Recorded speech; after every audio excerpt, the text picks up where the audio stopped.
안녕하세요. 투미TV 시청자 여러분 반갑습니다. 친절한 오영미 실장입니다. 요즘 집콕하느라 답답하셨죠? 재개발 구역의 정겨운 소식들, 사업 현황들 저희가 준비했습니다. 오늘은 특별히 담당자가 아닌 김재경 소장이 자리하셨는데요. 안녕하세요, 소장님. 네, 안녕하세요. 부동산 주치 김재경 소장입니다. 오늘 소개해드릴 구역의 담당자님이 원래 1대1로 컨설팅 하실 때는 참 잘하시는데 이렇게 방송 울렁증이 조금 있으셔서 오늘 김재경 소장님이 특별히 자리해서 여러분들께 특급 정보 알려드리려고 하니까요. 귀 쫑긋 하시고 집중해주세요. 사실 원칙은 담당자분이 하셔야 되는데 제가 여기는 또 준비한 이유가 있어요. 더 기대되는데요. 왜냐, 저희 투미TV를 항상 보다 보면 댓글들로 어디도 좀 분석해주세요 이런 요청들이 좀 달려있는데 정말 많이 달렸었던 구역이에요. 맞습니다. 직방TV 출연했을 때도 여기 좀 소개시켜주세요 라고 하는데 여기가 어디냐?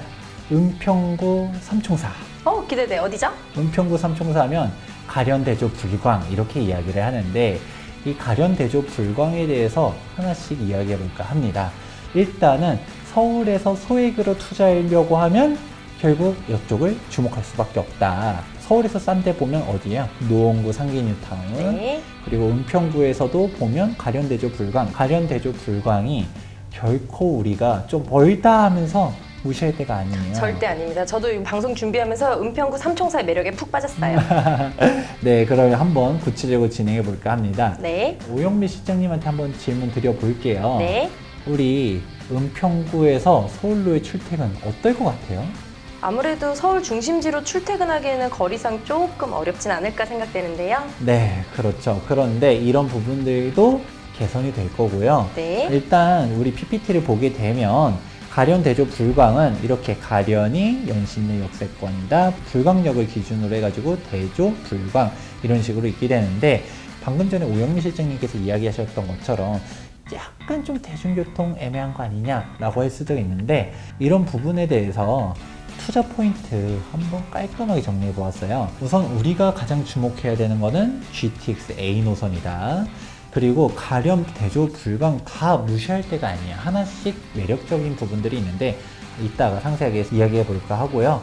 그리고 우리가 딱 여기서 한번 보여야 되는 부분들이 은평구는 먼 것 같지만 2030 서울 플랜 많이 들어왔었을 거 아니에요. 네, 맞습니다. 근데 이쪽에서 우리 연신내역 불광 같은 경우는 3도심, 7광역중심, 그리고 12지역중심이 있는데 12지역중심에 들어가는 데가 바로 연신내 불광이다 라고 할 수 있어요. 수색증산 뉴타운 같은 경우는 지금 은평구에서 가장 핫하잖아요. 네, 맞아요. 제가 일전에 수색증산 뉴타운에 대해서 설명함에 있어서 수색증산 뉴타운은 사실상 탈은평구다. 바로 맞은편에 마포구 상암이 있다 보니까 여기는 정말 좋은 데다 라고 이야기했었지만 우리가 은평구의 역사에 조금 더 시계바늘을 뒤로 돌려버리면 사실 수색증산동은 원래 은평구에서 사람들이 쳐다도 안 보던 동네였었어요. 그렇군요. 그냥 네. 우리가 연신내 불광 여기가 사람들이 살고 있었던 동네지. 유동 인구도 굉장히 많고. 그쵸. 네. 원래 수색증사는 좀 사람들이 좀 무시하던 동네였었는데 하지만 근데 지금은 수색증산이 확 떠버렸잖아요. 네. 그런데 연신내 불광 이쪽이 원래 중심지였었던 것이죠. 연신내 보면 상권도 정말 잘 활성화되어 있거든요. 그런데 이쪽으로도 다시 지금 재개발이 되면서 중심축을 다시 잡아가려고 한다. 네. 이런 부분에서도 12지역 중심에 껴있다는 부분도 알 수 있고 우리가 통일로가 엄청 막혀요. 체증으로 유명한 곳이죠. 교통체증이 그렇죠. 심해서. 우리가 중심지로 관리했을 때 출퇴근 시간 잘못 잡히게 되면 엄청 막히는데 이 부분을 좀 개선시키기 위해서 은평 세길 이쪽도 불광동에서부터 부암동까지 좀 뚫을 예정인데 좋다. 네. 현재 계획이 좀 되어 있는 부분이고요. 실제로 네. 진행되는지는 좀 더 지켜보시면 좋을 것 같습니다. 근데 얘는 별로 중요하잖아요. 제일 핵심 대형 호재. GTX야. GTX A 노선이 있는데 이게 왜 중요한지는 제가 질문 한번 드려볼게요. 네. 서울의 3도심 주요 업무지구 어디라고 얘기하죠? 주요 업무지구는 강남 그리고 여의도 광화문이죠. 네, 맞습니다. 그런데 우리가 은평구에서 좀 이용한다라고 하면 어디 정도까지는 이용할 수 있을 것 같나요? 3호선이 지나가는 광화문, 더 간다면 환승해서 여의도? 그쵸? 여의도라든지 우리가 사대문 이렇게까지는 이용해 볼 수 있는 것 같지만 은평구에서 강남까지 출퇴근 가능할까요? 가능은 하지만 너무 힘들어요. 근데 이거를 GTX A 노선이 한 번에 해결해줘요. 연신내역에서 한정거장 가면 서울역이고요. 한 정거장 더 가면 바로 강남 삼성역입니다. 두 정거장이면 가요. 그러면 이걸 10분 만에 주파를 해버리거든요. 연신내에서 강남으로 출퇴근이 가능할까요? 가능하죠. 10분만 서서 가든가 앉아서 가든가 그쵸. 금방 참으면 되죠. GTX로 이렇게 빨리 가다 보니까 이 GTX A 노선이 빨리 생기면 좋겠다. 그쵸. 네. 은평구가 단순히 업무지구에서 조금 뭐 외지다가 아니라 이 GTX가 확 실질적인 거리를 줄여주는 거죠. 그래서 우리 담당자분께서 뭐라고 이야기하냐. 더 이상 은평구라 부르지 말아주세요. 자존심 상해. 은평구라 불러주세요. 금평구. 그 핵심적인 교통호재 중 하나가 GTX A 노선입니다. 그리고 하나가 더 있어요. 신분당선 연장. 이 부분 같은 경우는 이미 우리가 신사까지 1차적으로 연장이 되고 있어요. 네. 지금 한창 공사 중에 있고요. 그리고 2차는 확정이 되어 있어요. 신사역에서 용산역까지가 2차 아니고요. 3차는 용산에서부터 삼성역까지 이렇게 이어지게 되는데, 그러면 우리가 은평구 같은 경우는 훨씬 더 좋아지겠죠? 네, 좋아질 일만 남았는데요. 그쵸. 이게 단순히 강남으로 가냐, 이걸 더 넘어서 판교까지도 신분당선을 쭉 갈 수 있기 때문에 훨씬 출퇴근에 있어서 획기적인 단축을 이뤄낼 수 있는 데가 바로 신분당선 연장 아닙니다. 그리고 뭐 서울혁신파크 등 좀 찾아보다 보면 은평구가 사실 좀 괜찮은 이슈들이 꽤 많아요. 호재가 많더라고요. 네, 그렇게 볼 수 있는 거고, 인프라 같은 경우도 가볍게 볼게요. 일단은 연신내 네. 여기 상권이 되게 크거든요. 맞아요. 되게 괜찮고요. 근데 좀 더 뒤로 가버리게 되면 스타필드 고향이 있고요, 이케아 고향점이 있고요, 쇼핑 괜찮죠? 복합 문화시설이 굉장히 잘 갖춰져 있어요. 네, 그리고 성모병원이 2019년도 5월 달에 새롭게 개원하면서 이 일대에 대형 종합병원이 새롭게 또 생겼다. 성모병원 중에서 강남 성모 다음으로 규모가 크다고 들었습니다. 네, 그렇다 보니까 이런 부분들 역시도 딱 주목해보면 좋을 것 같다라고 볼 수 있는 거고요. 그럼 본격적으로 구역 이야기를 한번 해보도록 할게요. 우리가 가련, 대조, 불광 보게 되면 좀 어떤가요? 위치상으로만 보면 어디가 제일 좋아 보이죠? 초역세권인 불광 5구역이 눈에 굉장히 들어오는데요. 그쵸? 그러면 다른 데는 좀 안 좋을까요? 물론 다 그만큼의 매력이 있겠죠. 설명해 주세요.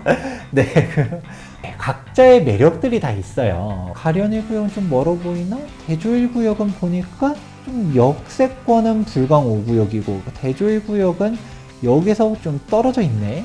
빌라 지역들이 좀 있다 보니까 얘는 좀 그런 거 아닌가? 네. 이렇게 얘기하시는 분들도 있는데 그렇지 않아요. 각각의 매력 포인트들이 있습니다. 네. 우선 가련 1구역 같은 경우는 세대수가 정말 커요. 진짜 초대형이에요. 4,000세대가 넘는데요. 그렇죠. 워낙 큰 부분들이 일단 장점. 두 번째, 시공사 선정이 됐었는데 롯데 시그니처 캐슬 결정이 됐거든요. 근데 롯데에서 워낙 조건을 좋게 해놨어요. 가장 핵심적인 이슈는 무엇이냐? 우리가 요즘 대출 잘 안 나오잖아요. 맞아요. 어려워요. 이주비 대출도 문제고 추가 분담금도 이제 어떻게 납부하냐 이런 이야기 많은데, 추가 분담금에 대해서 100% 입주 시 납부 조건으로 걸어놨어요. 대박이다. 보통 10% 계약금, 중도금 60%를 대출로 받고 잔금 네. 30% 이렇게 가는데, 이 60% 대출이 되냐 안 되냐도 사실 말이 많고요. 계약금 10%라도 일단 더 내야 되잖아요.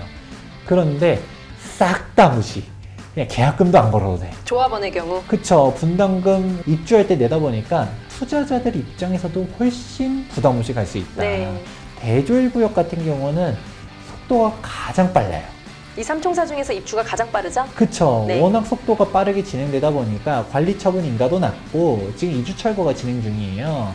그렇다 보니까 우리가 지금 관리 처분 인가난 지역들의 핵심, 대치주택 특례 조항이라든지 세법적으로 내가 좀 관천안들을 쳐다본다, 혹은 우리가 안전한 데를 투자하고 싶다라고 하면 대조 1구역밖에 없다, 이렇게 생각해 볼 수도 있는 거고요. 네. 불광 5구역은 속도가 가장 늦다라고 할 수 있지만 속도가 좀 늦다 보니까 초역세권으로 위치는 제일 좋잖아요. 맞습니다. 근데 투자 금액은 또 괜찮다. 오.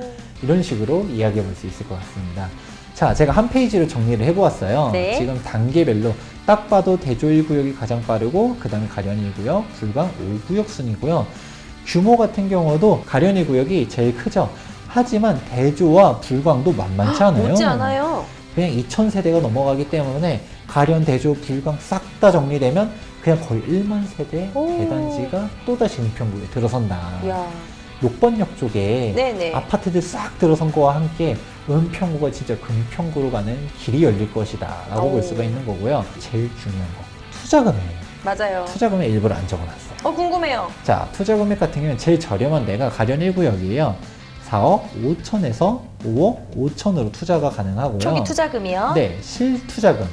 내가 뭐 전세 금액 빼고서 실제로 필요한 금액들 이런 식으로 이야기해 보면 좋을 것 같고, 그 다음으로 저렴한 데가 불광 5구역이다. 네. 위치는 되게 좋은데 가격이 괜찮네요 할 수 있는 거죠. 5억에서 6억 들어갑니다. 네. 그 다음에 대조 1구역이 아무래도 속도가 제일 빠른 만큼 투자 금액도 비싸죠. 5억 5천에서 6억 5천 이렇게 들어갑니다. 지금 현재 방송 나가는 시점, 현재의 시세죠? 그렇죠. 현재 네. 시점에서 그렇게 들어가고요. 참고로 대조 1구역 같은 경우는 이게 25평형 기준인 거고요. 33평형 신청이 된 물건 같은 경우는 플러스 1억이 더 들어가요. 그렇다 보니까 내가 대조 1구역에서 33평 가려고 하면 그냥 막 7억 돈 들어가게 되는데 네. 조금 더 시간이 좀 지연되더라도 불광 5구역이라든지 가련 1구역에서 내가 들어가가지고 그냥 33평 신청해 버릴까? 이런 분들도 많기 때문에 속도가 빠르다고 무조건 좋다 이게 아니라 사실 가련 1구역, 불광 5구역도 같이 주목하면 좋다라고 정리해 볼 수 있을 것 같습니다. 그러면 우리 가장 중요한 거, 얘는 얼마 될까요? 맞아요. 얼마 될까요?인데 시세를 보도록 할게요. 지금 은평구에서 신축 아파트 시세를 잡아가는 데는 바로 녹번역. 여기 일대에 재개발들이 쫙 완료가 됐거든요. 신축 아파트잖아요? 그렇죠. 녹번역 바로 인근에 좌우로 갔다가 신축 아파트들이 다 들어섰어요. 네. 레미안 베라힐즈, 녹번 힐스테이트 25평형이 10억, 33평이 13억이에요. 대단하죠? 우리가 은평구라고 무시하면 안 돼. 네, 절대요. 맞습니다. 예, 예. 무시할 때가 아니에요. 네네. 그리고 북한산 힐스테이트 7차. 얘는 지금 2011년도에 입주했는데 얘네는 연차가 좀 됐다 하더라도 25평이 9억, 33평이 12억 이렇게 형성되어 있다 보니까 불광역 중심으로 해서 대조 1구역, 불광 5구역 여기 입주하게 되면 훨씬 더 은평구에 대한 기대 가치가 높아질 것이다. 여긴 또 2,000세대 넘는 대형 단지잖아요. 얘네들은 다 2,000세대도 넘어가요. 네. 은평구 지금보다 훨씬 더 업그레이드 될 수 있다. 그리고 다른 제가 호재들도 같이 이야기했었잖아요. 네네. 이 때문에 주목하면 좋다 이야기해 볼 수 있고요. 지역으로 좀 더 확대를 해보았어요. 네. 우리가 대조, 불광, 가련 보게 되면 대조 1구역의 가장 큰 포인트는 뭐다? 속도가 빠르다. 네. 불광 5구역의 포인트는 뭐다? 초록세권이다. 맞습니다. 가련 1구역은 단순히 싸다 정도일까요?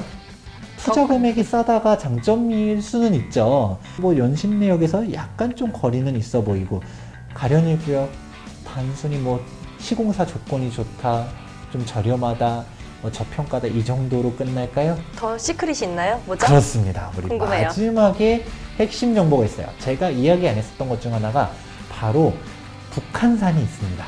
대박. 그쵸. 북한산이 우리가 등산 많이 가잖아요. 맞아요. 정말 좋은 산이거든요. 그런데 일단 여기가 북한산 뷰가 돼요.